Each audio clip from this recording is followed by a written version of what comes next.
Chạp tráng nhật sao khói tuồng chiêm.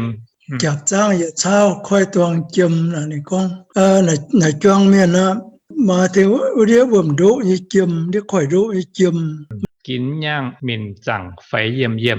con bật xia yếm hiền chẳng tu duy cao Tú nhang chẳng liu lòng chạy tỏi.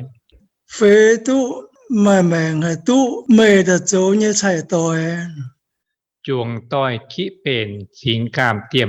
chẳng tia nhận hàng cái khu hay á